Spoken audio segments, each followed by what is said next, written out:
Welcome back, all of you, for the post-lunch session. As I mentioned, it is going to be very interesting because we have planned the demonstration here. It will not be like the morning sessions where we have presented from the slides. So even though we have a few slides, but most of the sessions are going to be the demonstration. The live demonstration is going to be happen for the literature search, and later on maybe you can see the data extraction and quality assessment. So we feel that's going to be the more effective because you can see what is happening and you can follow the same thing if possible, so that you'll get a complete understanding of the literature search. And for the first talk in the afternoon, we have with us Mrs. Vasumati Sri Ganesh, an excellent person I think everyone knows in the area of literature search. And her designation is she's an honorary CEO, as well as she was a founder CEO for this QMed Knowledge Foundation, Mumbai. It's a charitable trust. I think would have seen most of the charitable trusts, which are helping us the people for people who are in the need for different aspects. And this charitable trust also is similar to that, where they are going to be provide wherever the need base, especially for the literature search. So they are going to be there and they will help the people who require the information on the literature search. So that's what this organization is doing currently. And the education wise, ma'am is a librarian by training. And for her, I mentioned as a satisfactory area, not like a research area, because she satisfies more when she do all these things, conduct workshops, deliver guest lectures, and develop online courses on literature search and reference management. I'm sure some of you already could have done that basic certificate course from QMed, especially for the literature search. And maybe after this lecture, you can feel more that you need to attend all those lectures, even though you're paying little bit amount. It's very little, I can say, compared to the knowledge what you're going to be gain. So I'm sure all of you are going to be do those courses even after this.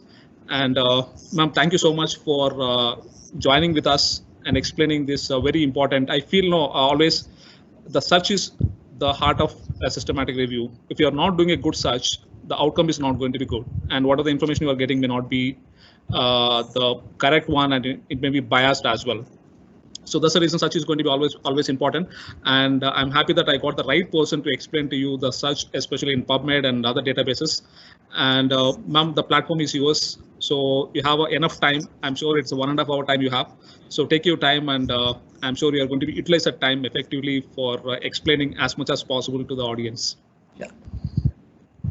Okay, so shall I share my desktop now? Yes, ma'am.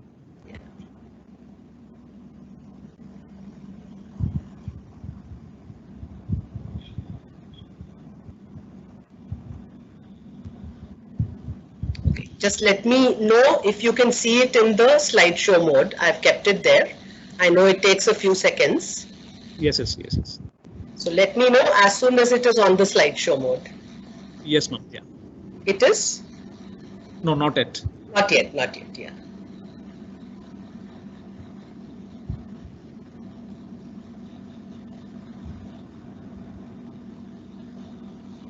You can see the PPT first slide? No, ma'am. Can you please share once again? You can close and share once. I think this.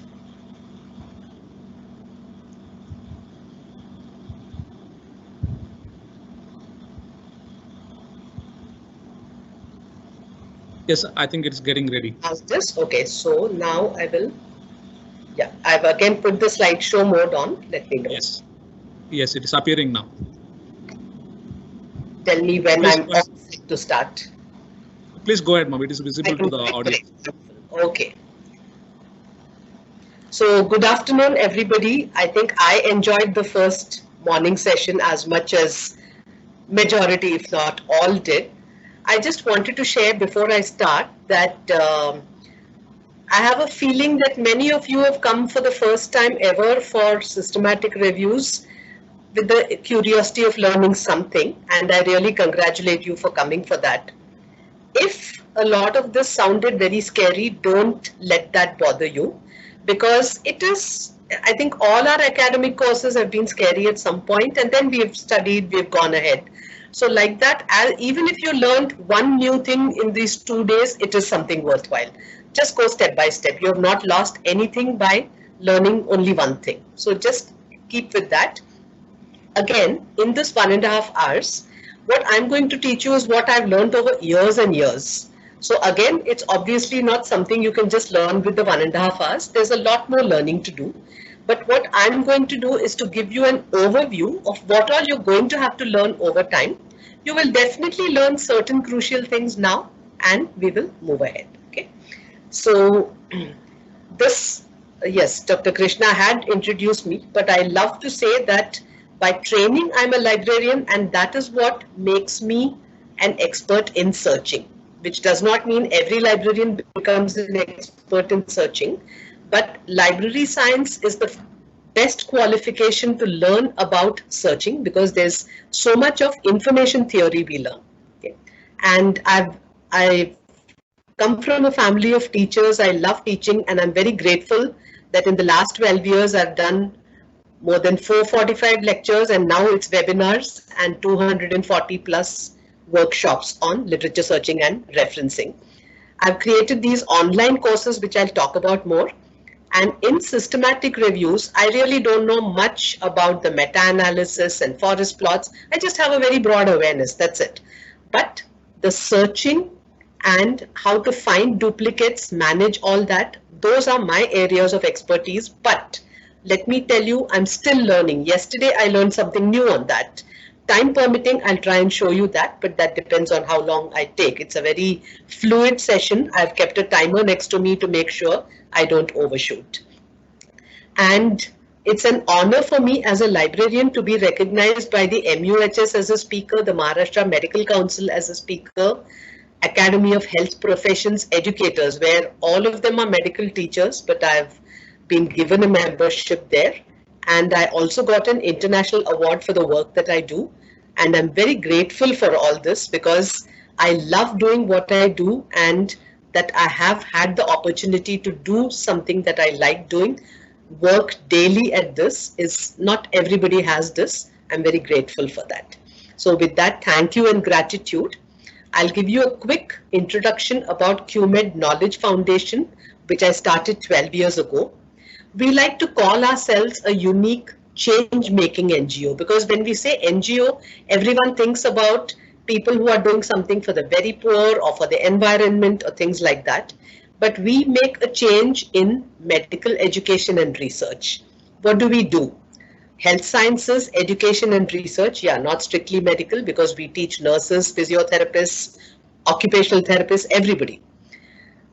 Skill building in online searching and referencing. Most of us, when we are first told about Go Search, we think of Google, Google Scholar, maybe PubMed broadly, but we have no clue that there's a very systematic approach to doing even this. And that's why in a systematic review, a systematic approach to searching is extremely important. What is the impact that we hope to make with all our teaching? We want to strengthen research methodology. We want to see a lot more Indian research output because in the morning we talked a lot about Cochrane reviews and all that.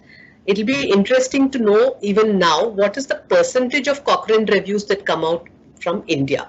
I would suspect it can't be huge. It's pretty good. We have done a lot of Cochrane reviews and systematic reviews, but if you see in proportion to the whole world, it'll still not be that large. And we need to generate Indian evidence because a lot of things, if we are only focusing on Western evidence, that doesn't help. So with that kind of a output that we hope to contribute to, we want to see evidence-based care and treatment for all and overall a healthier population. So what we do is one section of the whole thing. Those who are doing systematic reviews and evidence are doing a bigger portion, but what we do is a very important nut in the whole picture. We are doing this with our online courses. Earlier, we did a lot of workshops and lectures, and we are hoping once the pandemic problem goes, we can resume that in addition. Plus, we also mentor people. Now it's become easier online, and we do mentor people for specific searches or problems that they're having. This is our website, qmed.ngo. And at the end, I'll tell you a little more about our online courses. I know that roughly 100 plus people came and did the first course, but since there are around 2,000 people, I'd like to definitely speak a little about this at the end. So the topic for today is literature search strategies for systematic reviews and meta-analysis.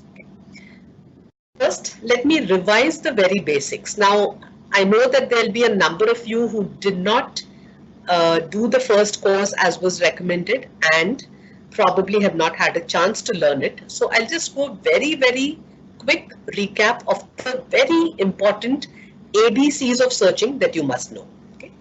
So when you search with a word or a phrase, like if you type asthma or asthma in children, what happens? All the results you get contain those words, but there's no guarantee it is about that word. For example, you could get an article, respiratory diseases in children excluding asthma and bronchitis. The word asthma is there, it will come in your results, but it's actually excluding it. So that is what happens when you just type in words, keywords, phrases. If you want to search about a topic, you must tag it with mesh. That is, you'll have to type the word asthma and then in square brackets type the word mesh. By the way, I'm saying all this with respect to PubMed. In each database, it might be different methods of tagging. The focus of my lecture will be around PubMed because it's free and easy for everyone to use. Okay? So you want articles about asthma and not saying excluding asthma. You'll have to type asthma, tag it with mesh. And I'll explain how this works later. There are other tags you can do. If you say asthma and square brackets TI, you're asking that in all your results, the word asthma should come in the title. If you say TIAB, it could be in the title, it could be in the abstract, it could be in both places. If you type the word, let's say diabetes and tag it with JOUR, you're asking that all your results should be from the journal diabetes. So this way there are many tags. If you enroll for that first course, you will learn more of these tags. And last of the basics is you can combine search terms. We are never searching for one word. You're looking for treatment of asthma in children as well as in adults, something like that. So there's treatment, there's asthma, children, adults. You don't put in your search term as treatment of asthma in children. You've got to combine your search terms with and or not. And when you do this, it has to be in capitals. And for example, if you type asthma and bronchitis, you're looking for articles that have both these words together. Asthma and bronchitis does not mean everything about asthma and bronchitis. It means in every result, both these words must compulsorily be there. So remember, if you typed asthma and got 500 results, when you type asthma and bronchitis, you won't get more than 500. You'll get less than 500 because you're saying inside that set of 500, you want to know which ones also contain bronchitis. How many contain both together? If you type asthma or bronchitis, then it will be say 500 results that had asthma, maybe 300 that had bronchitis, but it won't be 500 plus 300. It will be 500 plus 300 minus how many ever had both together, because both together is there in both the sets, 500 as well as 300. You don't want duplicates. So it will remove one set of those that are common. Asthma, not bronchitis, will mean 500. From that, if there are say 25 that have both together, it will remove that. In the first case, it will give you only 25. How many have both together? Okay. This is again something that is taught in the basic course, and you've got to keep practicing these to get it into your head that asthma and bronchitis will get you less than only asthma. Asthma or bronchitis will give you more, and so on. Okay. When you combine these, yeah, I'm giving you another example where I'm tagging my terms with mesh. In the previous case, it is how many contain both together, how many contain either this or both together, how many contain asthma but do not contain bronchitis. When we tag it, it means how many results are covering asthma as well as bronchitis together. Asthma mesh means how many are about asthma, bronchitis mesh means how many are about bronchitis. When you say and, how many results are about discussing both diseases together. Okay. Asthma mesh or bronchitis mesh, you're getting everything about both the diseases minus the duplicates. Asthma mesh, not bronchitis mesh, means out of all the articles that are about asthma, it's removing those that are about bronchitis and giving you the final results. The not operator, these and or not are called Boolean operators. That's a technical word. Okay? So use of the not operator, you've got to do it carefully, because if I just go back to the previous slide, if I say asthma mesh, let's say there are 300, and in that there are say 50 which are about bronchitis. When I remove that 50, in those 50 there is information about asthma, so you will lose that information. You've got to remember that. So normally not is usually not used for search terms, but for sets. What do I mean by sets? For example, if I searched asthma mesh and English language, LA short form for language, I'm asking, out of the 300 articles about asthma, how many are in the English language? So let's say 100 were foreign languages, it will give me 300 minus 100, which is 200, because how many are about asthma and are in the English language? Both conditions are compulsory. I can make another set which says asthma mesh, not English language. Now in that set, which will be the, let's say, the rest of the 100, when I'm going through that set, I will be able to read the abstracts in English and decide whether I must take the trouble of finding that French article or German article and getting it translated. If the science in it is important, I could. So can you see that here, entire asthma mesh, that is articles about asthma, is one thing. In that I've made this set which is asthma in English. This set is asthma not in English. So I've used the word not to make two sets of articles about asthma. Not asthma, not bronchitis, because there I will lose articles about asthma as well. Okay. Right. Now, there is something called a mesh thesaurus, because you cannot search any term by tagging with mesh. We saw asthma mesh, bronchitis mesh, but you can't use any medical term and tag it with mesh. For example, there is one medical term, community acquired pneumonia. If you tag it with mesh, you'll get all kinds of funny results. So what I will tell you about is there is a mesh thesaurus, which is a database of standard mesh terms. You have to find your correct term there, and then only you can search tagging with mesh. You have to search that mesh database, find the best term. I will very soon, in a minute or so, go online and demonstrate that. I'll just do another recap which is there in the basic course, which is truncation. If you, sorry, I don't think it's the basic, it's in our PubMed course, but I'll still teach it to you now. So if I search asthma with a star, after asthma I put a star and I type all this in the search box, what all does it get out for me? Articles where the word asthma is there, asthmas, asthmatic, asthmatics, asthmaticus, all those variations it will get us. So we don't have to type each word separately. In other databases, there are other truncation options. Please note, I've said other databases. In PubMed, there's a single truncation option, star at the end of a word. In other databases, you have examples like, instead of star, you have to type the word dollar. So type the character dollar. It means the same thing. There is an option of WOM question mark N, which is either woman, WOMAN, or WOMEN. So other databases, you will have to go to the help section, learn what truncations are there. In PubMed, I'm again repeating, only star, that too at the end. You can't type it in the middle of any word. Right. Now I will go on to the demo, finding the best mesh term for your search.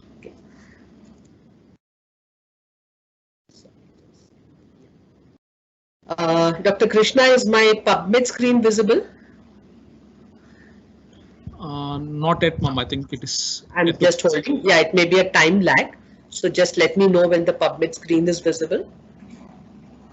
Ma'am, better maybe you can close this PPT and then share the desktop once again.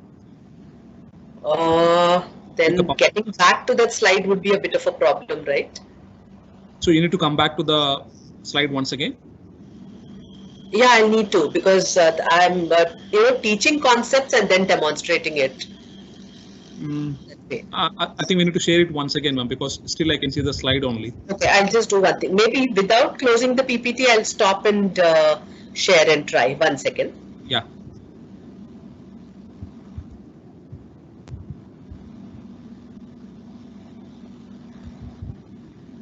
Yeah, I think that's it. I chose the. Yes, we Yeah. can see now. That's fine. Yeah. Yes, yes. Just do me a favor, since I'll be switching. In case I forget to do this, just give me a Sure. reminder. Sure, Yeah. I'll be there. Yeah. Okay. So this is the PubMed website. All of us are familiar with just this much. Some of you may have seen the old PubMed. There are certain ways in which the new is better. But today I learned one very important feature in the old, which does not seem to be there in the new. It's from a discussion forum of medical librarians. It was very interesting learning. As I said, if time permits, I'll show that. Now in this PubMed page, you must scroll down. There are so many more options here. Okay. So I'm going to take you to the MESH database. The MESH database, you can search to find out if a term that you are searching is in the MESH database or not, which means can you tag that term with MESH. I just showed you community acquired pneumonia. If I search for it in the MESH database, it says no items found. There is no such MESH term. What we have to do for such things, again, if possible, I'll cover it, but first I've got to show some basics. Now, what am I going to do? I'll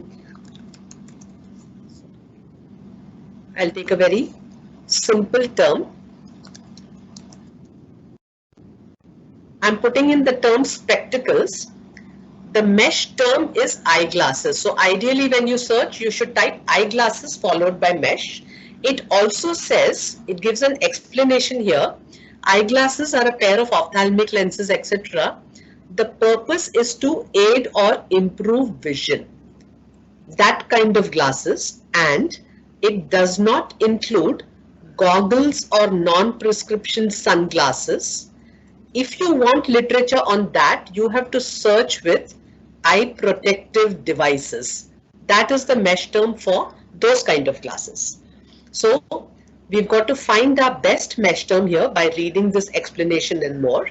And then we can, in the main PubMed, we can use eyeglasses, tag it with MESH, and then search. Okay, that's what searching with the right MESH term is all about. There is lots more to learn about how to search from here, but right now I will stop with this much. Okay, I'll just get back to the.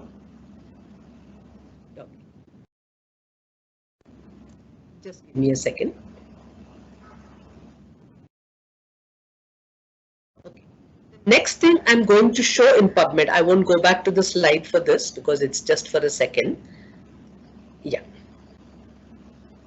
This morning, I think it was Dr. Deepika Bansal who said something about clinical queries. Okay. Suppose you are not going to write a systematic review right now. You just want to find out what articles are evidence-based. Somebody asked this question in the question box. So again, I'll take you down in PubMed. There is this section called clinical queries. If you click here, yeah, then clinical study categories, and if you type a search term here, let me take diabetes mellitus. Sorry. Type 2. Okay. The moment I choose that and click enter or click the search, it tells me what category do I want. By default, it shows therapy, that is treatment, and broad, that is as many results as possible. So it says totally there are 62,000 odd, and it's displaying the first 5 results. And if I click here, it will refresh, come back to PubMed, and show us 62,000 results, which are about treatment of diabetes, broad coverage, that is a large coverage. If I go back there, change this to narrow, that means more specific, 62,000 comes down to 13,000. So this is the way you can find evidence-based articles. Okay. What are the other options? Therapy, etiology, diagnosis, prognosis, clinical prediction guides. So you might, of course, etiology, diagnosis, prognosis are all understandable. Clinical prediction guides, how do you predict what can happen? So in each of these, you have the different results that can show. And I just put diabetes mellitus type 2. What are the systematic reviews available for this? It shows 5 out of 2,581. If I click here, I get to see. It does a search. These are all things that you learn by watching. Systematic SB. SB means subset of the whole PubMed, and diabetes mellitus type 2. Now only remember, here we have done a word search. We have not tagged this with mesh. There could be, in all these 2,539, there could be results where the article might just contain the word diabetes mellitus type 2 and it may be a systematic review on something else. Still, if we don't want to miss anything, this is the way we search it. If I change this to mesh now, we'll see how it reduces. I'm typing mesh, square brackets, every tag must be in square brackets. So that 25 something came down to 2129. So the rest of them may be about diabetes, may not be about diabetes. Those kind of options can be there. Okay. So this is about finding clinical queries in PubMed. I'll just again tell you where it was.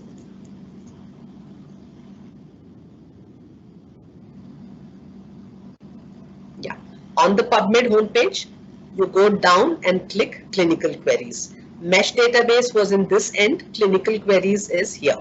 If you go into clinical queries, that is where you can find evidence-based articles, okay, when you quickly want to get some of those for clinical practice. Okay. Another, one second.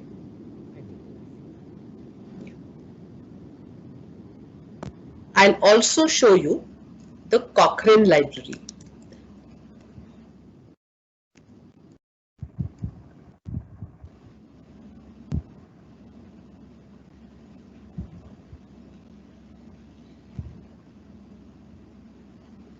Is the Cochrane library web page visible here?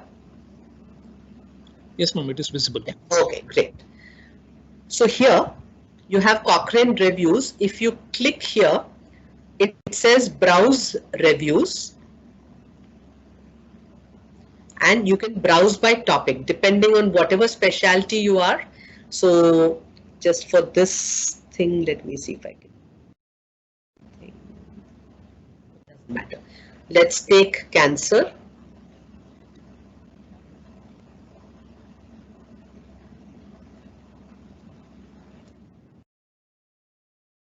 So you have different Cochrane reviews on cancer. You can go further into types of cancer. If I take, let's take something smaller, hematological malignancies I'm taking. So you can browse all Cochrane reviews which are on blood-related cancers this way. And you can also filter it to the more recent ones, okay? Any date, wise and all that. So this way you get to get straight away, you're getting systematic reviews here. If you see the results, it says there are 754 Cochrane reviews on different hematological cancers. There are 241 Cochrane protocols, that is, people have submitted a protocol to do a Cochrane review and so on. Okay, so this is the way you get it. So that's for the Cochrane review. Let me then. Ma'am, we can maybe just mention about the central as well, so they can see the. Yeah, I'll do that. I'll just do that. Thank you for that. So I'll just go back to the home page of Cochrane to mention that and then come back here once again. So in the Cochrane library, cochranelibrary.com, we saw Cochrane reviews was one resource. There's a database called Central, which is in the menu called as trials, because Central is a database of only clinical trials. if you see PubMed, PubMed is an index to what is published in over 5,000 journals. So when I say an index, every journal, every article is included. Of course, when I say article, it's only up to the abstract. But every item from every journal, whether it is letters to the editor, whether it's a book review, movie review, everything. From that entire database, only trials are put into the trials database. Similarly, trials from in the morning, there was a mention of Embase, which is a paid resource. PubMed is free to search. Full articles may not be free. Embase is not free even to type in a search term and search. Okay. But from that database, trials are taken and put into this. Trials are taken from unpublished resources. So the trials is a very comprehensive database. This trials database was originally called Central. Now in their menu, it just says trials, but it's still well known as the Central's database. Here, if I take the arrow, it says about Central and search trials. Okay. It's too large to browse, so you can only search. There's a third database called Clinical Answers. This can be browsed. So for different questions, there are answers. So this is again a resource for clinicians to get answers to certain questions. So what is the accuracy of something for detection of difficult? And all these answers come from evidence from systematic reviews, etc. Okay. So that's the importance of the Cochrane library. 3 databases: reviews, trials, clinical answers. Okay. Right. So with that, I'm just switching back to the PowerPoint. So give me a second.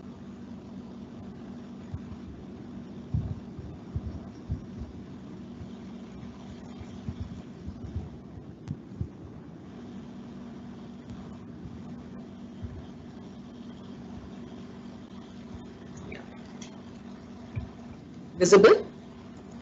Yes, ma'am, it is visible. Yeah. So planning a search for a systematic review or meta-analysis. I'm sorry, I'm having to use certain slides because there is a lot of basic things one has to know, and so I need to do this, right? First thing is you cannot miss any study. Now let's just take something like drug A versus drug B for cerebral malaria.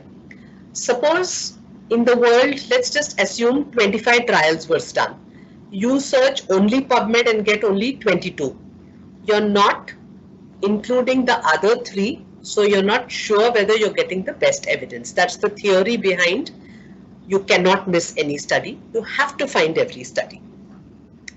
So for this, you have to do a very, very thorough search. Now, normally, our thing when we search is we want to try and straight away get the most valid references or the most relevant ones, which is good for general literature search. But for a systematic review, it's the other extreme where you have to make sure you do your best not to miss any result. Okay. And usually it is understood that when you're doing a search to do a systematic review, you will get lots of junk. There's nothing wrong with that.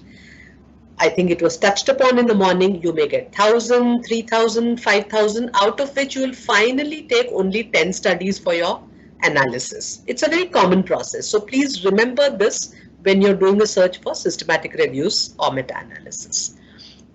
And because you get lots of junks, you have to eliminate all those and take only the relevant ones. This is something which you have to accept very clearly in your mind.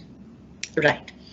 You have to search different databases because one study may be reported in a journal which is in PubMed, one study may be reported in a journal which is in Embase, one study may be reported in a journal which is in some other database, and so on. So you have to search. In a way, it is like trying to locate a book and you're going through different Amazon, Flipkart, so many things. It's something like that. Different ones are available in different databases. So what are the standard databases that we use? This was mentioned in the morning: PubMed, Cochrane library. In the Cochrane library, as I said, the reviews and trials. You don't search clinical answers for this, but reviews and trials. Embase, if it is subscribed in your institution. Here, I'd like to take a minute to say, if you ever work in a team of people for doing a systematic review, You can search Embase only if at least one person has access to it.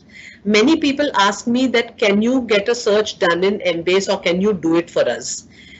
I can't because I don't have access. My foundation is too small to be able to pay for Embase. I do have contacts with librarians abroad who can do it, but what I have learned is that you are not allowed to search Embase if you don't have access to it. You cannot get somebody else to do it for you. It's a copyright violation.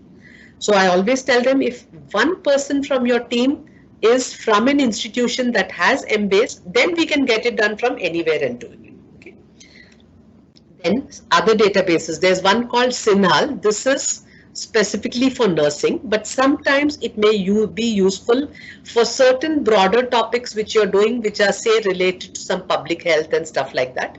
Sinhal is a very useful database, again, if it is subscribed in your institution. There's one called Lilacs, which is covering all Latin American and that side of the world, the developing countries. Google Scholar we are familiar with. So as many as possible you're supposed to search to make sure you don't leave everything. Now each of them has commands and scope.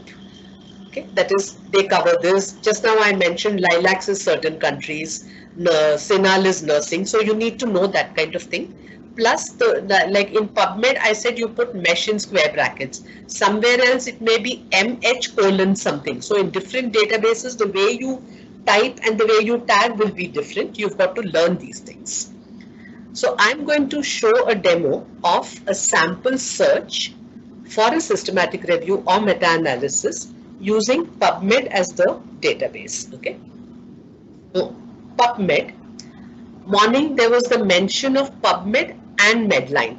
It is important to know about a database. If to give a very crude example, if you want to get married, you try and find out everything about the boy or a girl, right? Just like that, when you want to search a database, you must know maximum about a database. PubMed has what is called Medline journals and non-Medline journals. What is all this about? Medline was really the original database before PubMed came onto the internet. Medline journals was a collection of journals whose data, that is all that author, title, abstract, all that information went into a database, not the full text, the rest of it. And for every item, an expert in the topic would go through the article and assign the mesh terms, and that is why mesh from the mesh thesaurus. So an article about asthma in an area which I will demonstrate soon called mesh, there they will enter the word asthma. If it is also about bronchitis, they will enter bronchitis. If it is very specific form of asthma called status asthmaticus, they will enter that one. And everything they will take from the mesh thesaurus. So only Medline journals which are selected for Medline indexing will get those mesh terms. PubMed, when it became free on the internet, they decided that they will have Medline journals plus some more non-Medline journals for which they will not add mesh terms. PubMed is hosted by the National Library of Medicine, USA, where the whole Medline used to be compiled. Now it has become Medline journals plus non-Medline journals. So what happens, as I said, Medline journals have mesh term, non-Medline journals don't have mesh terms.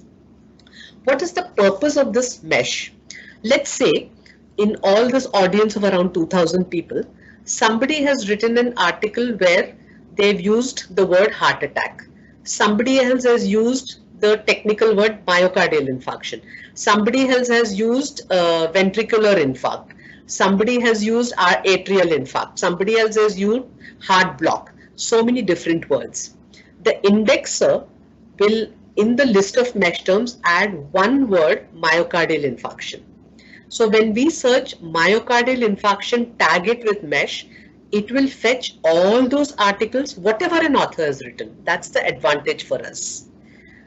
However, when we search and don't want to miss any of them, it is very important that we are searching myocardial infarction mesh and we are searching all those other terms that I mentioned with TIAB. It should be in the title or abstract, because only then we'll get the non-Medline journals. When we search only with MESH, we'll get only the Medline journals. Okay. So this is something which again in our PubMed tutorials we teach all this. I'll talk about it at the end, but it's very important to understand all this. Don't worry, it's not something that you have to become an expert overnight. Practice and all these things soon become easy to understand. Okay. In a strategy again, I'm going to take a topic, powered versus manual toothbrushing for oral health. So in case anybody has not heard of it, manual toothbrushing is what all of us do every day. Take a brush, squeeze paste on it, and with our hands, we catch the brush and brush our teeth. Powered toothbrushes are toothbrushes which you plug in to an electric socket and just carefully take it over your teeth. The toothbrush, the brush part is round and it will go round and round, and as you move it over your teeth, it really penetrates well and removes any unwanted stuff and all that. So there's a topic, powered versus manual toothbrushing for good oral health. Okay. Now, let's identify the concepts. How you have to plan your strategy is what I'm telling you. You have to identify the concepts in all this: toothbrushing, manual, powered. And we need studies that have all the three concepts together: toothbrushing, manual, powered. All these three must be together. If it's an article only on manual toothbrushing, we don't need it because we want to compare the two. Okay. So toothbrushing, using manual toothbrushes, using powered toothbrushes. Okay, I have mentioned it earlier, later, but I think I'll say it at this point. Morning we talked about PICO, population, intervention, comparison, outcome. In our case, the population is any human being really, so there's no mentioning the population. Brushing, comparison is, or intervention is toothbrushing with manual, comparison is toothbrushing with powered. The outcome is just good oral health. So sometimes when you combine, you don't need all the four. Now we are going to only combine toothbrushing, manual, powered. We are not going to say oral health because it is obvious that in this topic that is the outcome. Right. So for every concept that we have, you have to identify the mesh terms if available. We go to the mesh database, search the term and see if it is a mesh term or not. And then we have to identify all the possible text words for that term that the author may use. How do we do this systematically? Toothbrushing is a mesh term. This is something I've already searched, I'm telling you, because I didn't want to go and prove it. Manual is not a mesh term. If I type the word manual, I'm not going to get a mesh term for that. Powered is not a mesh term. So when we do our planning, we've got to create a table with these three headings: our concept, what mesh terms did we find, what text words did we find, and as we search PubMed, we must enter all these in this table. And then how do we do it? I will demonstrate that. So I've already done this part because I wanted to go to PubMed Advanced and demonstrate how I actually run the search. Okay. So for the first concept, toothbrushing, there is a mesh term toothbrushing in the mesh database. What are the text words we can use? Toothbrush with a star, which is just the word toothbrush, or toothbrushes, or toothbrushing. You can also use a combination like this: tooth or teeth and clean star, that is clean, cleaned, cleaning. Okay. So articles where either the word or tooth or teeth comes with any variation of the word cleaning. So all these together are the text words for toothbrushing. Manual and powered, there are no mesh terms. What are the text words? Manual, manually. Conventional, conventionally. Hand brush, hand brushing. Okay, that's why the star. We are not typing that many words, we are using the star. Powered, there are so many terms. Power, powered, powering. Mechanical, mechanically. Electrical, electric, electrically. Ultrasonic, and so on. So there are so many alternative words for powered. I think Dr. Krishna had mentioned just before lunch that you've got to identify all the keywords which are synonyms, so which is what we have done. This table concept, that is, sorry, the table format of planning your search becomes very useful, and I'll tell you why. Okay. For every concept, you've got to combine mesh and text words with or. That is, I'll go back to that slide. For the concept of toothbrushing, you will run the search with toothbrushing mesh or toothbrush star TIAB or tooth TIAB or tooth teeth TIAB and cleaning TIAB. Okay, so this or any of these. Here we don't have something here, but we would do manual star or conventional star or hand brush star. Here we'll do all these. So each of these we will have a result set, which is the or of all the terms, which is what I've said here. Finally, combine all concepts usually with and. In our case, it will be all the mesh and text words for toothbrushing, which we already combined with or, and all the terms for manual and all the terms for powered. I'm going to demonstrate this, so don't worry if it sounds scary. And here I mentioned the P code discuss, that is, we did not use the population, we did not use the outcome, we used only this. Because what if there is an article that describes all this and they don't mention anything about oral health as a word?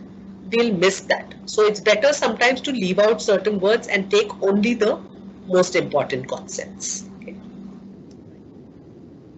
Sometimes or not may be used in the final stage. For example, if I'm doing a search for antibiotics, let's say a specific antibiotic, any one word, and lung infections, and either in children or in adults. So at this point, I would combine this set, that is the mesh term child and all text words for children, mesh term adults and other text words for that.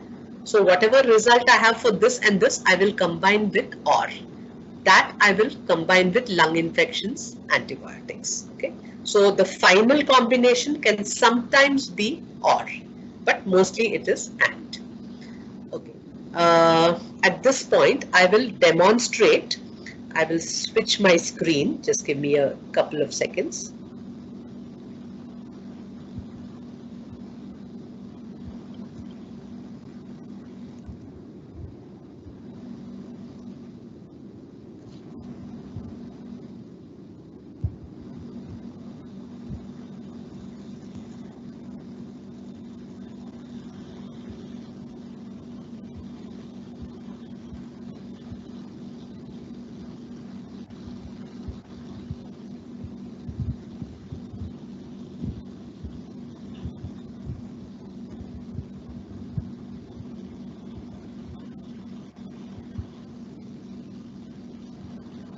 Okay.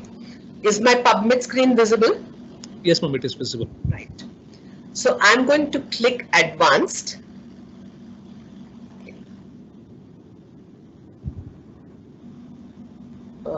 Okay.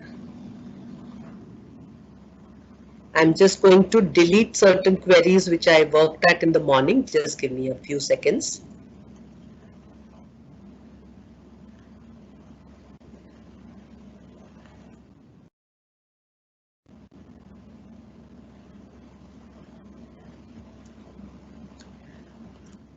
I'm retaining this search that I did in the morning because I want to demonstrate that earlier. Okay. So when I click advanced, I reach this page where we can frame our searches better, and whatever we did shows up here. Okay. Now what I'm doing is, what I just showed as a Word document, I have open with me as a Word document. I will copy paste terms from there to here so that I'll be faster. Okay. So for the first concept, which is toothbrushing, I had gone to the mesh database already and found that toothbrushing was a mesh term. It was there in the mesh thesaurus. So I come here, I'll show you two ways in which I can do it. From here, I can choose mesh terms. in the word toothbrushing and click add. It's gone and put toothbrushing mesh terms. Remember, though we are actually searching the mesh terms for this, if you come directly to the advanced search page and do it, it will accept any term and put it. Whereas you should search the mesh database first, find out it is a mesh term, keep it in your Word document, only from there you will put it in here. So I put it in the query box, and here I choose this arrow and choose add to history, click, and when I do that, here it says toothbrushing mesh terms, there are so many. Even if it is not a mesh term, it will show results, but they are not true results. You must look it up in the mesh database and then only put it in here. Okay. And next, it is all TIAB terms. So I'll just select that. This time I'm just keeping this up in. I could go down and choose title abstract here. But what I find is once we are very familiar, I can just keep this at the default all fields. This is what it is by default when you come. Let it be there. I'm typing this toothbrush star and I'm adding the tag TIAB, which means in the entire PubMed, I'm searching for toothbrush, toothbrushes, toothbrushing, either of those words in either the title or the abstract or both areas. I click add, it comes into this query box and I say add to history. I have toothbrushing as a mesh term, the variations in the title abstract. Next, I choose what I showed you in the slide. I'm copying it from my Word document. So I will do tooth TIAB or teeth TIAB and clean star TIAB. What am I looking in every item in the results? Either the word tooth or the teeth should be in the title or abstract. One of those, maybe both in some cases, and clean in variations. Clean, cleaned, cleans, cleaning, all that. Again, I'm saying add, so it comes to the query box and then I say add to history. So now we have, for the concept of toothbrushing, we have toothbrushing as a mesh term, as a TIAB, or the synonym cleaning teeth. Now what do we do? The numbers, serial numbers are 7, 8, 9. So we come to this query box and we have to type #7 because that's how it is here, or #8 or #9, and I say add to history. Now this result is a total of all this minus duplicates. Okay? That's why when we do OR, though it gives us the full sum of all this, it also minuses duplicates. So you won't, even if you leave out the last three figures, 7 plus 5, 12 plus 3, we should have got 15 or 16 something. We got 12 something because it has removed all duplicates here. Okay.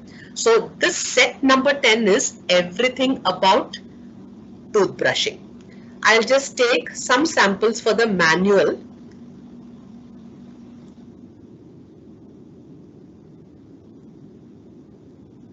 There is no mesh term for manual, so I'm putting in straight in the query box manual TIAB, sorry, manual star it should be.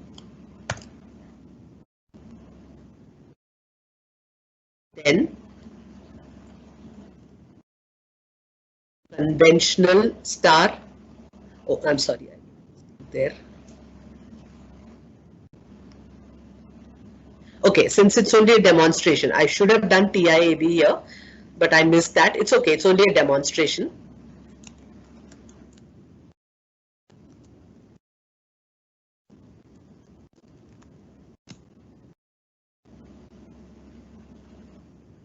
So these three are the synonyms for manual brushing. Okay, and brushing, conventional thing.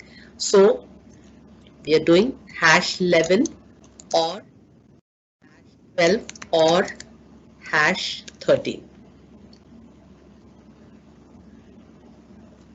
The last one, powered, I had put many terms. I'm going to take just 3 and shows just for a demo purpose. Okay.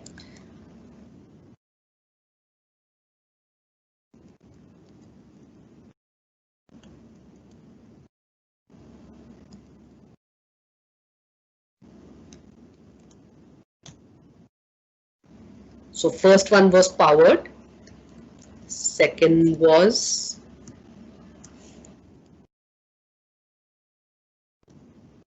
mechanical.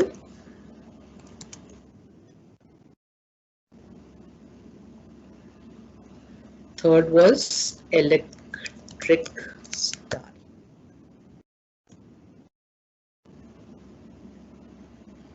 So now it is hash 15 or hash 16 or hash 17. These are the 3. Actually, there are many more. Just because I'm demonstrating, I've taken only these 3 terms. So one set where I want all these. Okay. Can you see how clean this whole strategy part looks? Please ignore number 1 because I've kept that to demonstrate later. But these 3 things are everything about toothbrushing. It's in this. This is everything about the word manual, and it is here. The word powered, it's all here. Finally, we combine 10 and 14 and 18.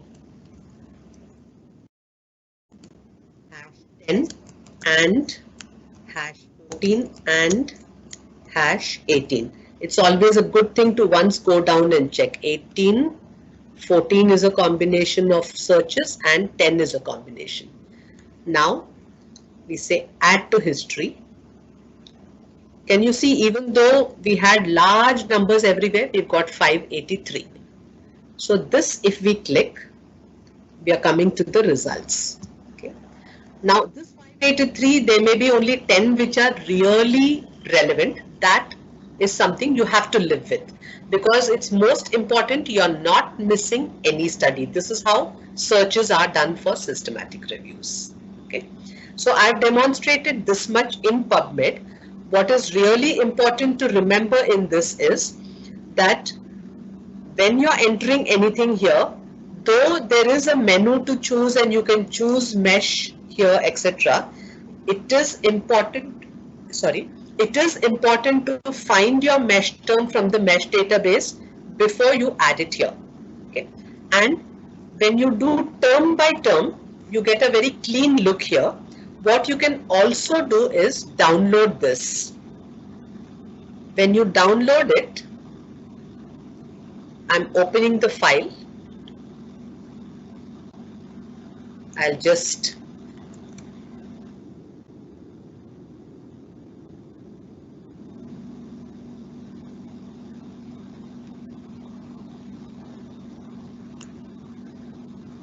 so step by step is all here. Okay. This way. And it's easy to afterwards document your search when you do this.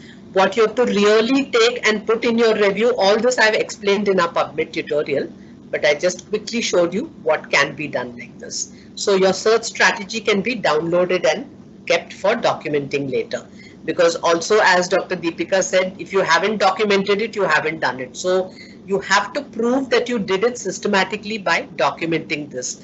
I've seen in some reviews, people just say we searched these databases, we combined the following terms. That's not a great way of documenting your search strategy. Documenting means this so that somebody else can repeat your search strategy. Okay. I'll just go back to my PowerPoint for a minute without opening it for you, but I'll go back there and show you a link.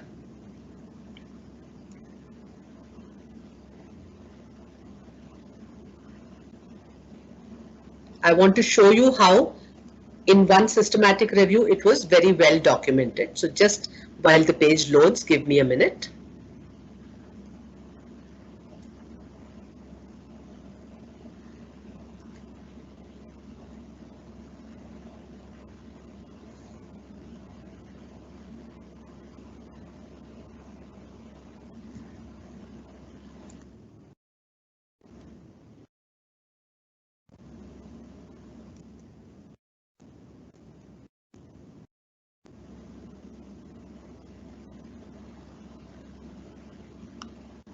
Sorry, 1 minute, please.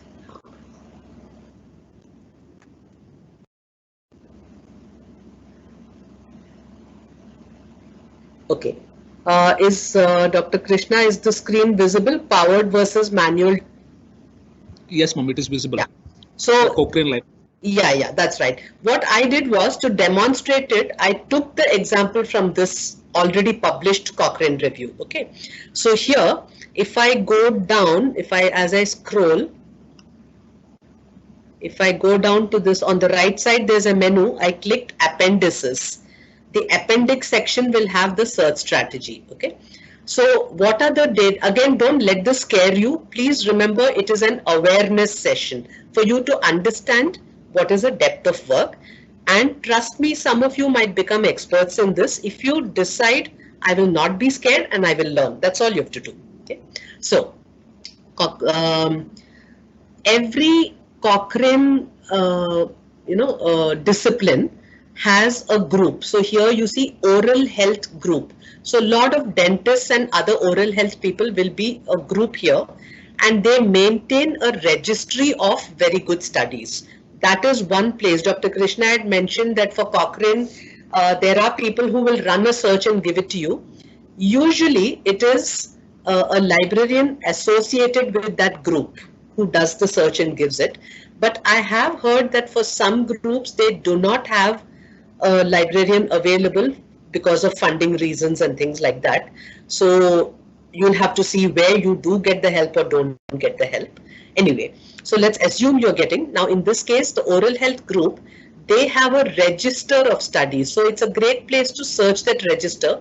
Usually it is that group's librarian or representative who will run the search like this and give you the results. So they also give you the strategy. Here it is just a few words they've used. Okay, power or mechanical, they've used all this. Okay, then this is having searched central, the database of trials.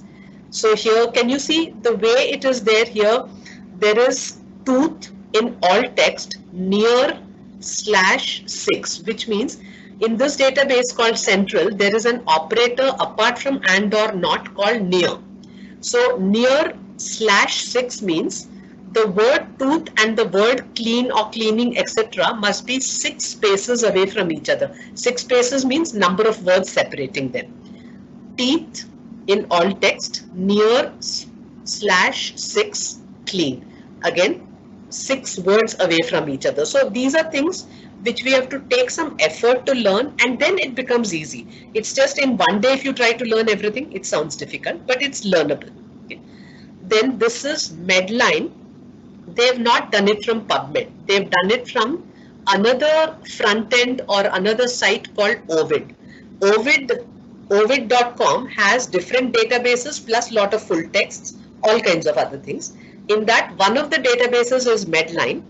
This Medline, Ovid Medline, does not have the non-Medline journals. It will have only the Ovid journals. I'm sorry, only the Medline journals. So that's why it's important to liaise with a librarian like me or others who are trained in all this to understand what to do. Okay. So here, how do we understand? I'm just again making you aware. Let me keep stressing that. EXP toothbrushing / simply means in PubMed toothbrushing mesh. The way you write it here is different. Toothbrush $.mp.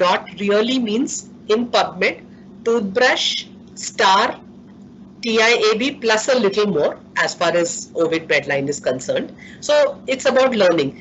In there we combined it as #1 or #2 or #3. Here the combination is or /1-3. It's very good here because if you did 26 terms in PubMed, you have to type #1 or #2 or #3 up to 26. Here it's so easy, you can just do or /1-26. But Ovid Medline is a paid database.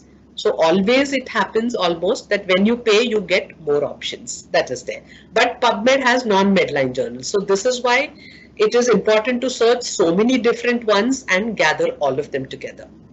Okay, that was Medline Ovid. This is Embase through Ovid. Embase is again available through different sites. So they've done the Embase search here. And finally, there's also in certain cases, this manual and oral toothbrushing didn't have it, but usually when you do drug trials, you have to, sorry, drug-based topics, you have to also limit them to randomized control trials because you really want to get only RCTs for your final thing.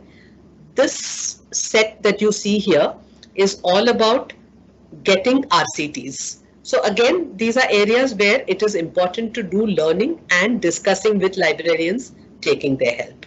Okay. CINAHL, EBSCO, so they've done such a thorough search across so many databases. Morning we had mentioned, Dr. Krishna had mentioned clinicaltrials.gov, ITR, this WHO International Clinical Trials Registry platform. So they've searched all these databases. They've done an excellent search, very thorough, so many terms without missing any database, right? So this is what it takes in order to do a search for a systematic review. That is, in order to do a search for writing a systematic review or meta-analysis. Now, if you don't have access to Embase, access to CINAHL, you're supposed to write in your protocol, we will search these databases. We cannot search Embase, CINAHL, etc. because we don't have access to it. Or if you don't write it and if they ask you, you'll have to say we don't have access. By copyright laws, we cannot search those, or we can write it in your limitations. That's another space.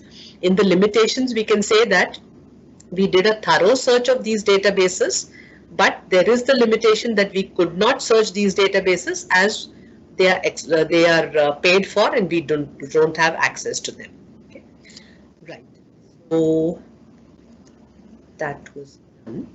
Next, I'm going to do a demonstration of how to find different synonyms that authors may use. Okay, so I'll go back to PubMed.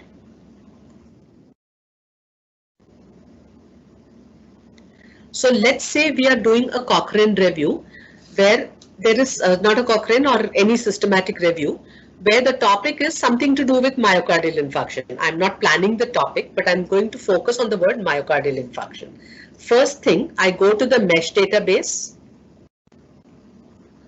I type myocardial infarction.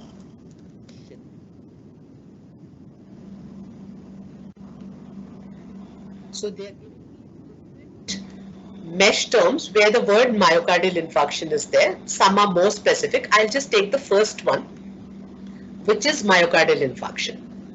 So I know that is a MESH term, and in my word table, I will write concept myocardial infarction. Under MESH term column, I will write myocardial infarction. In the third, I want all the different terms that an author may have used. First thing I come down is, there is something in the MESH database called entry terms.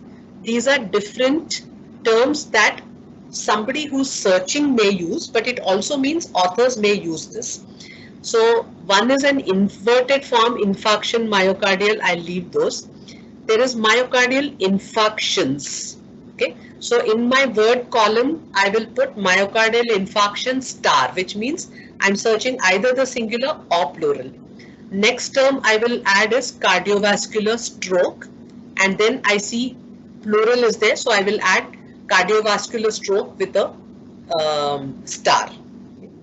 I will not take the stroke, cardiovascular, etc. because no author will write it that way. Then there is a short form myocardial infarct. So what I can do is, in the first case where I write myocardial infarction star, I can modify that to myocardial infarct star. So it will search infarct, infarcts, infarction, infarctions, everything. So take heart attack star. So this many synonyms I've got from the entry terms. Now what I'll do is, I will go to the main PubMed.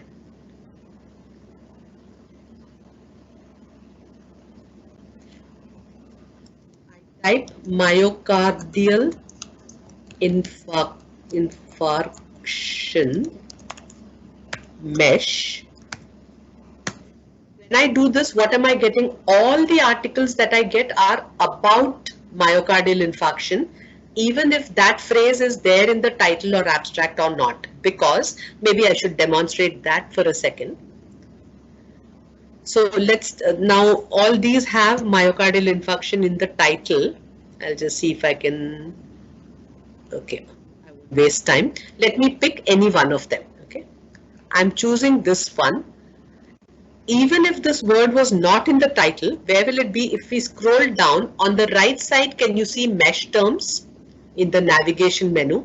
I click here, I will be taken further below, and here is the list of mesh terms that an indexer has given this article. Indexer has access to the whole article. Indexer is an expert in this topic. They read that and they assign these mesh terms. So what are the mesh terms for this article? It's about heart rupture, etc. Myocardial infarction is here in the mesh term. That is how PubMed pulled out this result when we typed myocardial infarction mesh. In this list, it is there. Okay. So all my results here, that is 1,75,000, are all about myocardial infarction. Now I have already found some mesh terms. I don't want those, I want to find others. So I'm going to say not in round bracket. I'm making a set. What all did I find? Myocardial infarct star TIAB. What am I looking for? Myocardial infarct, infarcts, infarctions, infarction, all this in the title or abstract. And why do I have to do that? PubMed has non-Medline journals that don't have mesh terms, right? I have to search those, so I want to get more synonyms. I already know this is one synonym. Or I'll just take one more of those which we found, which was heart attack. Heart attack star TIAB. So let's say I had found only these two terms. So I want to find results where articles are about MI, but I don't want these words since I already know them. I click search. So here I found one term, cardiogenic shock. I put this down in my Word document in that third column, and I come here and say, I also don't want cardiogenic shock TIAB. So what is my search strategy now? Once again, articles about MI, not either this term or heart attack or cardiogenic shock coming in the title abstract. So now I click search. I find ventricular infarction. So I can go and add that in my Word document and this. I find, if I scroll through, I find myocardial injuries. I could put in that Word document and here myocardial in INJUR star, so injuries. So this way I find here I have heart block. So I keep adding to my list of the terms in my Word document, which I will use later for the search. And here to find more and more, I'll keep adding in this list of OR and getting it. So this is a way you can find a lot of synonyms for any term. Sometimes you may not find it in the title, you might have to click and go through the abstract. Okay. So again, even if you don't do this, but a librarian is doing it, remember he or she is putting in so much effort to find all the synonyms. If you happen to be a cardiologist, by sheer reading of many articles, you may know still more. And that is why you need a team so that everybody contributes in all this. Building the search is that super important. Okay. Right. This part is done. Then I'm just switching back to, or I won't switch, I will read it out from my PowerPoint. Dr. Krishna had mentioned hand searching in the morning. Again, this is with the intention that you don't miss any study. Sometimes there may be journals which are indexed only in some very weird databases which you don't have access to, but you may have the full text thanks to your institution. So it's a good idea to see the last few years table of contents, scan all of them and see if there's anything important in that. Then I'll show a demo of related articles of very relevant results. Okay, so I'm going back to PubMed. let's say that Cochrane review that I found, if it was a very old Cochrane review, it's a great idea to redo that review. Okay, and you have to write to that oral health group and say, I want to take this and redo the review. Then they will assign the right team and all that and do it. Now in that review, if I went to the full text of the review, in the list of references, I find their studies that they have included. So what I did was I already went through that, and these are the first two studies that I just took for demonstration. The first two references that they made in their Cochrane review. So what happens is, any good study that you find already through your literature searching, you must take that study's list of references and do it. So this is also called cross-reference studies or hand searching combination. So what happens if you click this, you have something called similar articles here. Okay, and if you click see all similar articles, you get 98 results for the first one. And if you take the second one, again go down, see all similar articles, you get all these. Now only problem is, if they have 30 references, you have to do it for each one. Let me just take, let me see how we are at time. Okay, I think we can manage it. So I will just open what the old PubMed was. It is still available. Yeah, here it is. The National Library of Medicine is threatening that they will take it off by end of September, but till then we have it. This is what PubMed was like till very recently. I'm going to take those two PMIDs. Just give me a minute. Yeah. I'll show you how this was available in the old PubMed. I learned this, I have to be honest, I learned this only this morning actually. The mail came last night, but I saw it only this morning. Okay, now you see these two are here. On the right side, there is something called find related data. That's not there in the new PubMed. You select the database PubMed.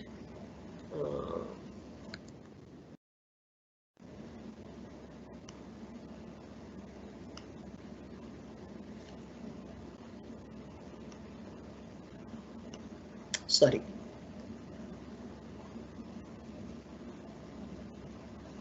Yeah, I've selected the database PubMed and I want the option of similar articles. There's a whole lot of other things, similar articles. I click find items. Now I've taken only two, but I can put lots more. For those two, 262 similar articles. So we can take all these to include in our literature search. This is the level of searching one can do. Okay. I learned this skill only this morning. I feel very bad that I didn't know about this earlier. I came to know only because somebody in the medical librarians mailing list mentioned that I don't see it in the new PubMed. Has it gone? Are they going to introduce it or no? We still don't have an answer to that. But we are hoping this will come back in the new PubMed as well. Great. So we've done that. Morning we talked about critical appraisal. So Dr. Krishna will, I don't know what policy you have about sharing slides, but I give a permission to share my slides. So I'm not going to keep switching from the slide and PowerPoint. I'm going straight to this. I'm just clicking a particular link. Yeah, that will be great, ma'am. Already many people are asking that. So please share the slides. Yeah. So I'll just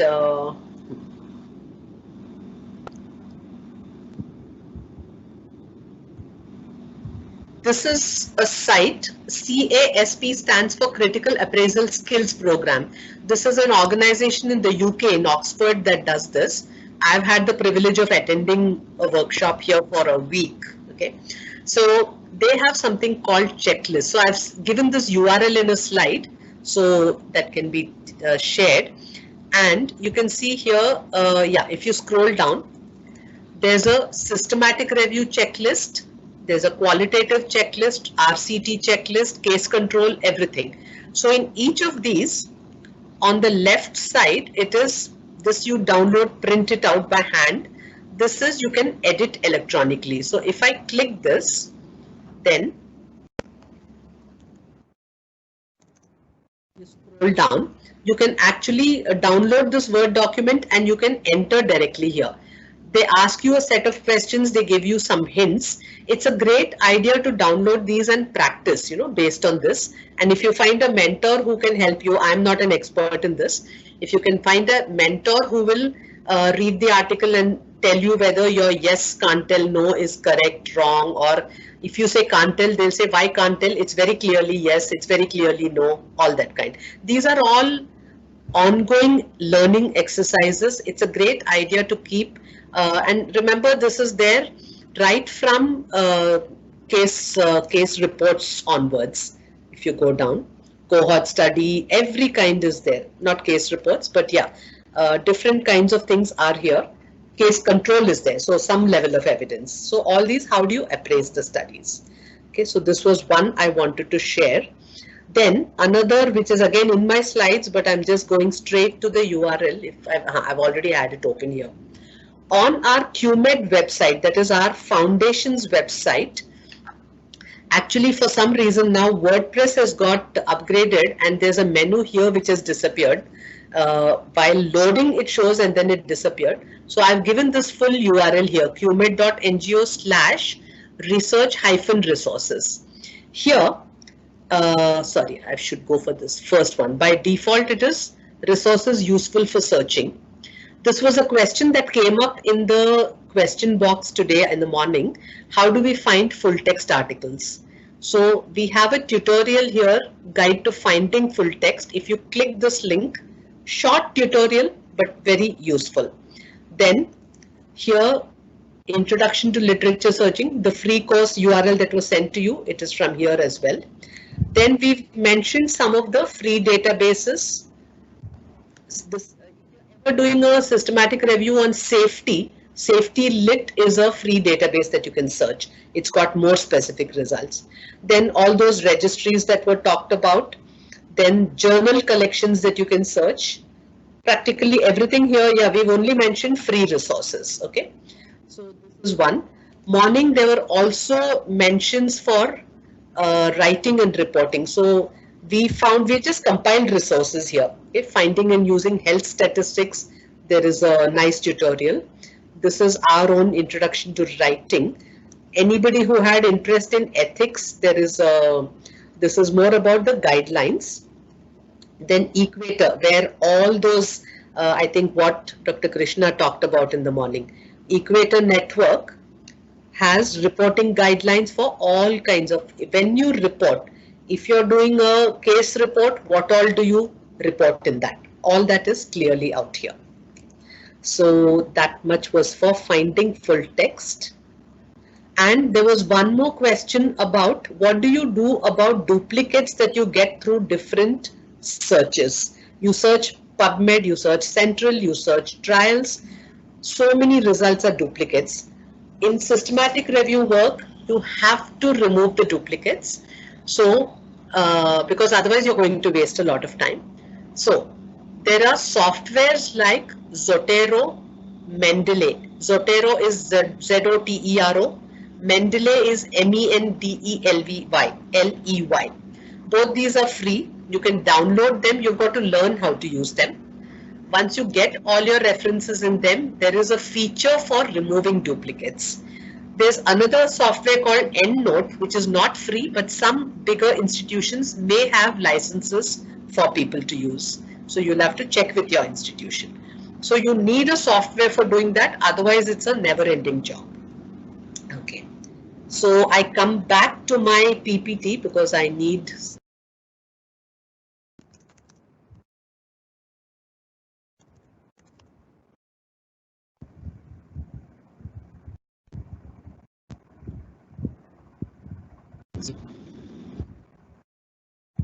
Right.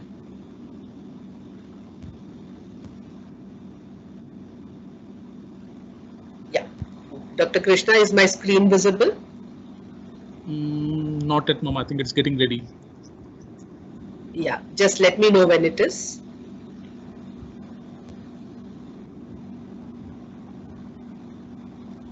Can you please share once again, ma'am? Otherwise, I'll do that. Yeah.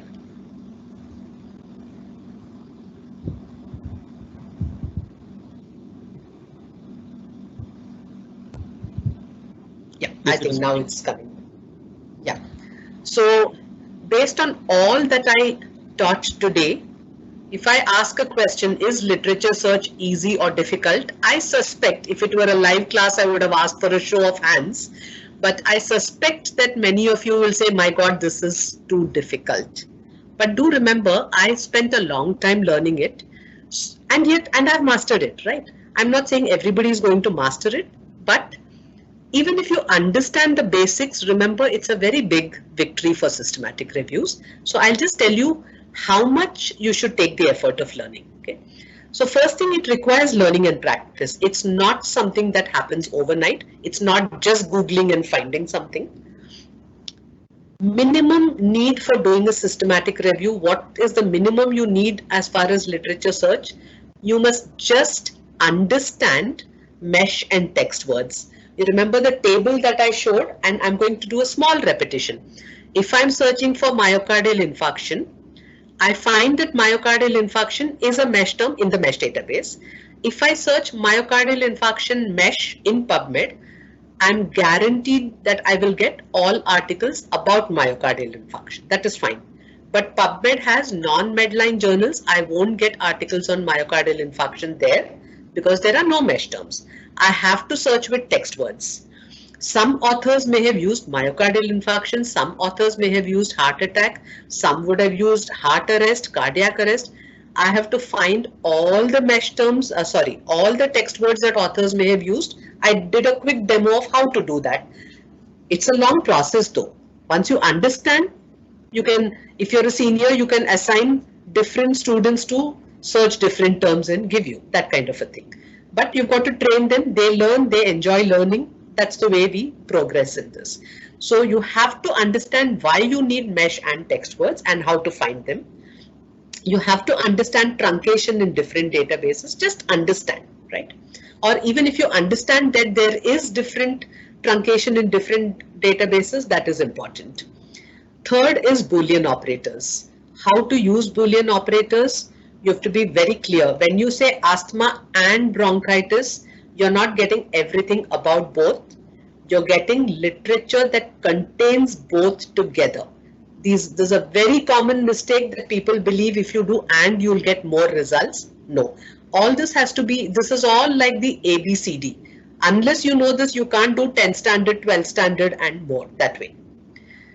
Then all this, if you get to know, when you outsource the job to a search specialist, you know how to discuss it. The search specialist comes back and says, if I use this truncation, I get too many variations. So can I use a longer word? Say, for example, one thing which is there in our PubMed tutorial is, if I put DIAB star in PubMed, it's going to search diabetes, diabetic, diabetics. That is easy.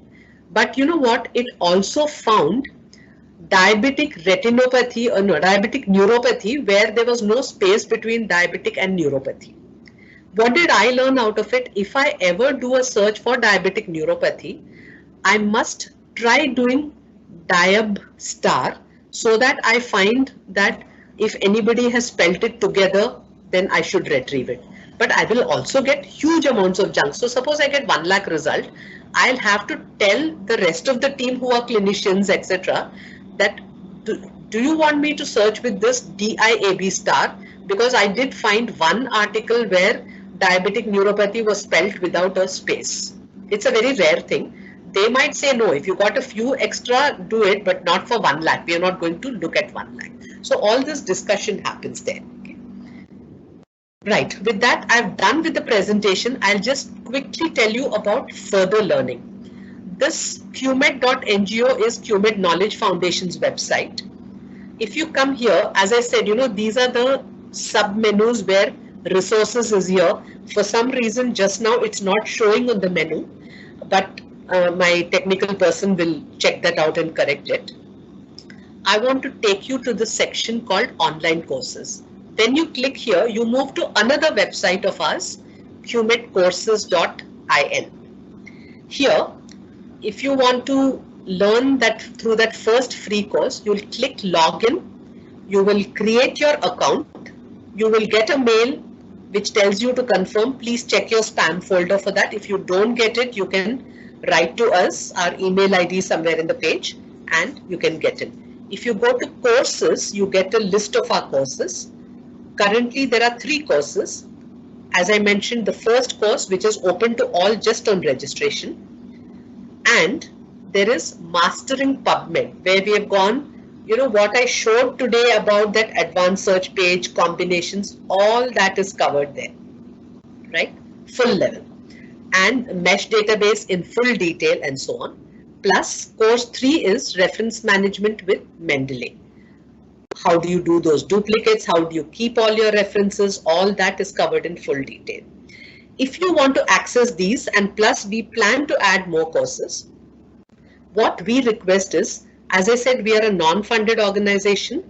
There are practically nobody teaching these with the simplicity. Morning, there was a mention of PubMed tutorial on the PubMed website. My counteract to that is, if everybody searched that, we should have had a lot of experts today. But that is not as simple as what we have made it. How have I made it simple? I've done so many lectures. I've seen what people don't know and I've covered all that. Okay. So to maintain all this, we ask for a small donation, and on that website, we've told you where do you go, how do you donate. We say we have different donation options for supporting our courses. You choose any one and give it. The minimum amount we ask for there is 2,000. Anything above that. I will also assure you, if there's a student who cannot afford it, just let me know that. I will consider that. But I sincerely request as many of people who can give up a pizza or anything else and pay and do it, you'll definitely benefit out of this. Okay. Right. Plus, we also will do as much support as possible. We hope to do webinars ourselves where people can join in, ask doubts, one-to-one if needed. All that we are hoping. We'll just see how the numbers go. Okay. These are my contact details. Right now, my office number, you won't find anyone. We go once in a way. We are doing more of work from home. This is my mobile. It's also there in my emails. So you will get access to that. So with that, I conclude, and time permitting, I kept my timer. It's exactly 1.5 hours. So time permitting, any questions, I would be happy to take. Sure, Mom. Thank you. Thank you so much, Mom. I'm sure it's crystal clear. So from myself and I feel all the attendees, we are lucky to have you as an expert explain the topic, something different than any other person explains. So today we feel that. And one more thing I felt is, if we have a librarian like you in all other institutions, so much of our attention is going on. Yes. Yes. But one way, other way, I feel that because we don't have any librarians like that, so we started learning our own and we become independent. Maybe sometimes I think that's also I feel, sometimes it is useful for the students especially. So they need to learn this because it's a very basic. And I'm sure that today I think participants felt that such is not what we know. There is so much else. So I think it is not a river, it's a sea. I think that's what maybe they felt today, such. And ma'am, whenever maybe it is not only in this session, whenever I used to deliver on meta-analysis or any other topics, the moment the such comes, there will be many questions from the participants, because that's a one thing where you will get many questions. So for me, from my side, there is no issue. If you have some time, we can go with some questions. So I'm sure it is going to be very useful for all the participants here. Ma'am, I'll start asking some questions. Maybe very few are there. Sure. The first thing is the systematic review without any studies. That means, so we have a hypothesis, we have a keywords, we have done everything, but finally we couldn't find a single article. So in that case, still we can write a systematic review.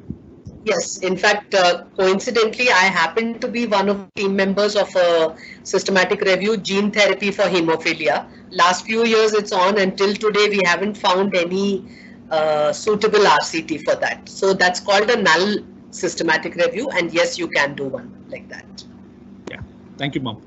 And even I have seen some Cochrane systematic reviews. The final conclusion is at present there are no studies, so still we require some studies to come out a conclusion on this. Ours is a Cochrane review, and which only that's a way of finding a topic and doing primary studies on that. That's right. Exactly. And ma'am, how many database do you feel minimum to go and do a systematic review? I don't know if I'm giving the correct answer, but I would say at least 3. It's a good idea to ask this question to people like Dr. Meenu Singh and Dr. Deepika Bansal, people like that.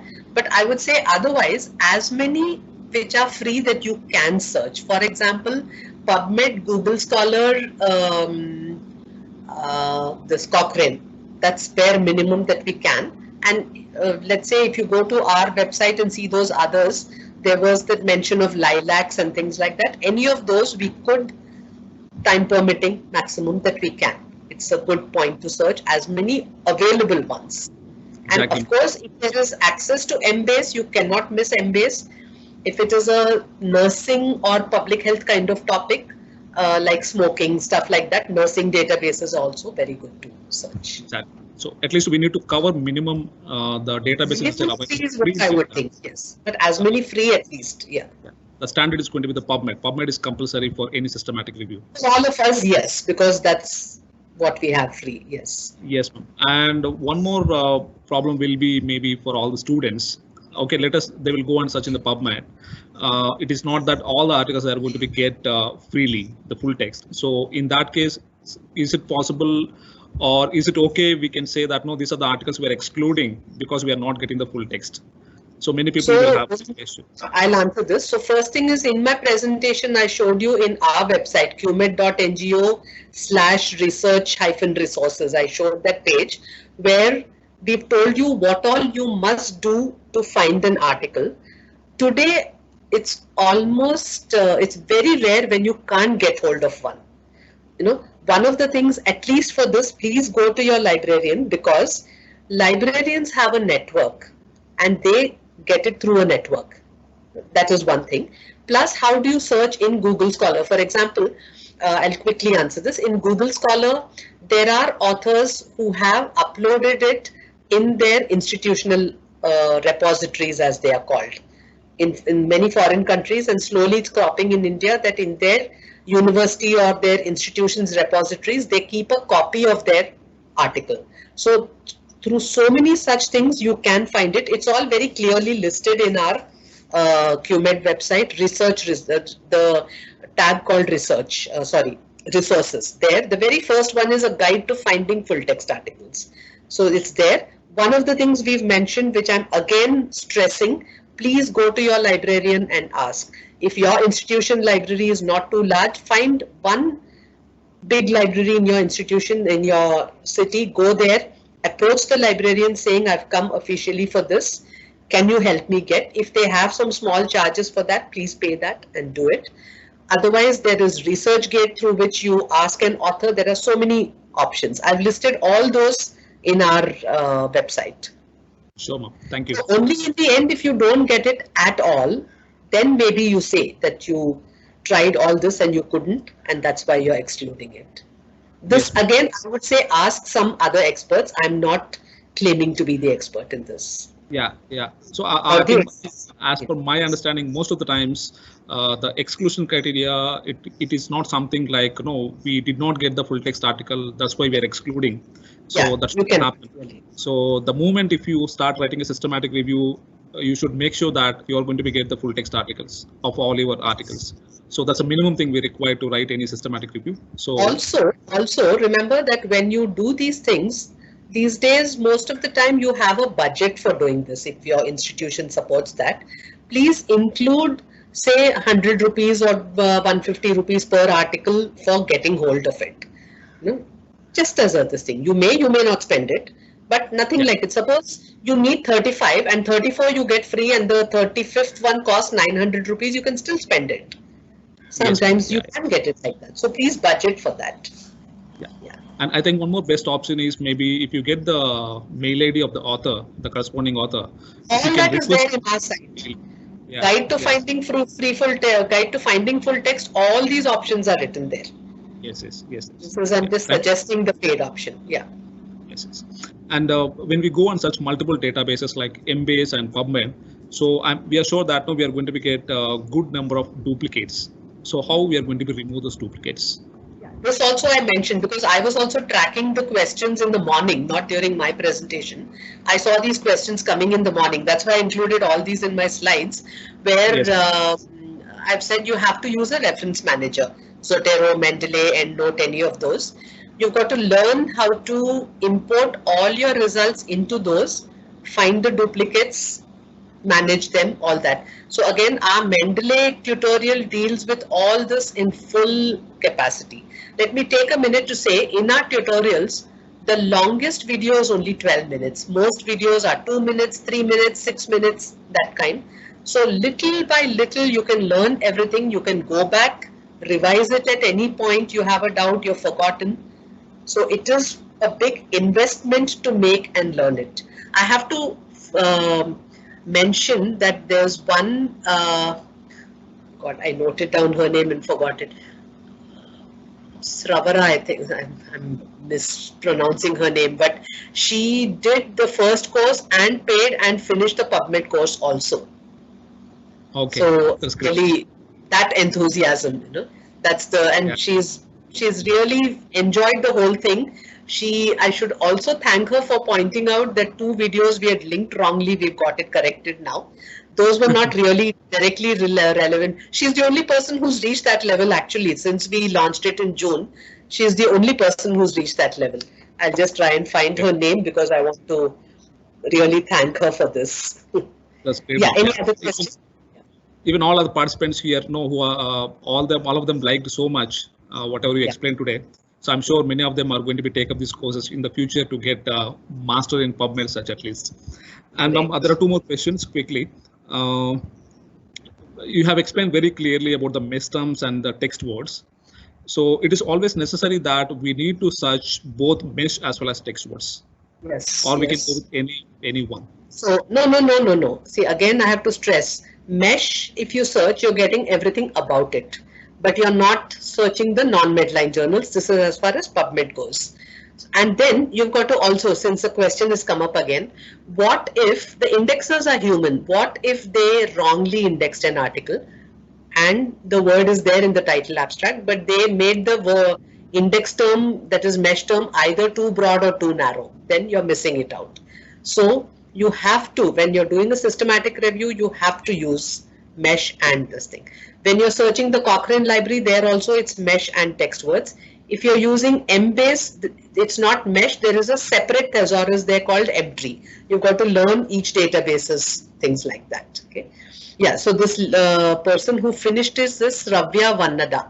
She finished the first and PubMed courses and she's done well. So I'd like to acknowledge her on this. Thank you, Ravya. That's great. Yeah. One last question. This I used to get maybe whenever I say the difference between narrative review and systematic review.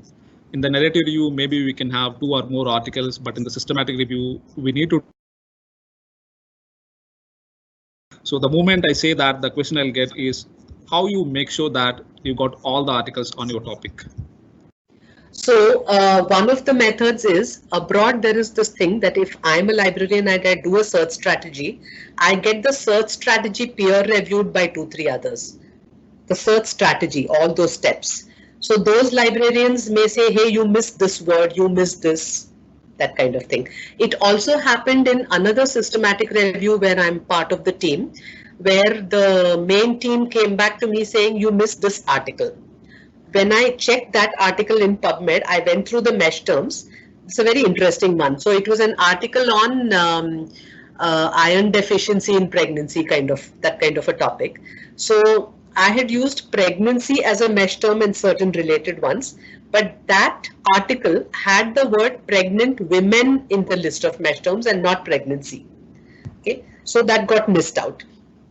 So I included pregnant women. Actually, that was wrongly indexed because pregnant women is a mesh term which should be assigned to articles which is just a general population of pregnant women and not the condition of pregnancy. Indexer had used a wrong thing. But this is how. So sometimes you end up building your search even in the process. Because that article somebody found through another accidentally and asked how come this wasn't there in our result. I included that mesh term pregnant women and then resubmitted the whole list of results. So this is why, yes, it is a little complex. We are constantly learning, but the basics everybody in the team should know. Everybody need not know how to construct the whole thing. When they see that documented list, the one which I showed by downloading, they should be able to see, concept 1, so many terms, all are combined with or. Concept 2, all are combined with or. Finally, all are combined with and. That much they should be able to understand that way. Yes, ma'am. Yeah. So advanced search is good. So sorry, just last that is that how do we know we have not missed? We'll never know. We'll really never know. But this is why when you document that strategy, if you can get it peer reviewed, nothing like it. But afterwards, once you document and submit it, then you have told the team, let's say if you're submitting it to Cochrane or submitting it to a journal, whatever, they are seeing your search strategy and they are satisfied that you have done your best. Beyond that, and that is why Cochrane tells you, update your Cochrane review every now and then. So suppose somebody else tells you you've missed a term, you should update it and update the review that way. Because inclusion of that missed study might change the meta-analysis. I know that's far-fetched, but that's how it is. Yes, ma'am. I think that's the reason always we say that for a systematic review meta-analysis, we need the people, a good number of people, so who are going to perform all these things individually, and then they can combine so that any mismatches are there, we can try to resolve. So that finally we can make sure that we have collected everything, and that's our best we have done. Yes, and for a narrative review, you don't need that. One person can find many good articles, write about it. That's fine. That's a different learning resource, but that's not an evidence resource. Exactly. That's it. Exactly. Yeah. So thank you so much, ma'am, for that. I'm very glad to have you on this platform. And I'm sure it is benefited all the participants by listening to you and the way you explain. And I don't think so in any tutorial or any other platform they will get that. So with your permission, your slides I'm going to share with participants, and with your permission, the video maybe we can keep it available for the participants so that they can refer it whenever they require. Definitely, I'm sure it's certainly useful for them. So thank you so much, ma'am. Thank you for your time. My thanks to Naipur. Thanks so much. It was a wonderful event. Thank you, ma'am. Thank you so much. Okay, I'll be signing off with this. So if there is anything, you could probably call me or message me, because I have to do something else. I've attended. Yeah, thank you so much. Thank you to the audience for the questions. Right. Thank you so much. Thank you so much, ma'am.